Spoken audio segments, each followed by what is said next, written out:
કોણ છે જે અકસ્માત સર્જાય છે, તમારી સાથે શું સંબંધો છે? એ મારા હસબન્ડ થાય. કઈ રીતે તમને જાણવા મળ્યું અને શું જાણવા મળ્યું? એકચ્યુઅલી હું તો સવારથી મવડી દર્શન કરવા નીકળી ગઈ હતી, એટલે જ્યારે મેં આ બધું રીલ્સ જોઈને પછી મારા ફ્રેન્ડ્સોએ ન્યૂઝ આપ્યા એટલે તરત હું દોડતી આવી. શું જાણવા મળ્યું છે તમને અકસ્માત સર્જાય બાબતે?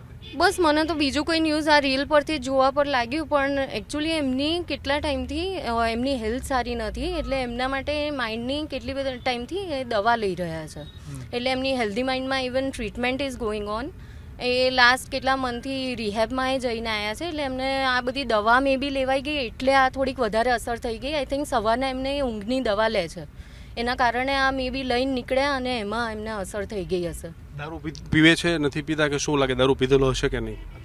અત્યારના મને જ્યાં સુધી રિપોર્ટ ના આવે આઈ કે નોટ સે, કારણ કે અત્યારના કોઈ સ્મેલ વેલ નથી આવી રહી એમનામાંથી, એટલે મને પણ એવું જ છે કે સવારના એમને દવા લીધી છે ને એની આ મેજર અસર થઈ છે.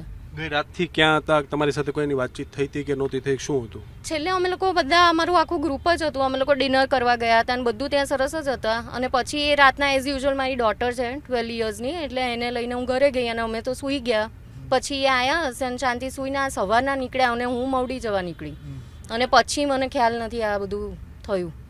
શું કહેવા માંગો છો જેની અકસ્માત થયું છે, જેમને ઈજાઓ થઈ છે, એમને તમે શું કહેવા માંગો છો પરિવારના સભ્ય તરીકે?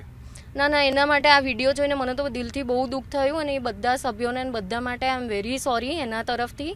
અને આવું તો ના જ થવું જોઈએ, પણ આ 100% એને દવાની અસરથી અને બીજા એમાં આ થયું છે, ત્યારે એનું માઇન્ડ જ ઇવન ડૉક્ટર સેઝ એનું માઇન્ડ એ વખતે બ્લોક થઈ જાય છે. કેટલા સમયથી દવા ચાલી રહી છે? આ લગભગ 1-1.5 વર્ષથી.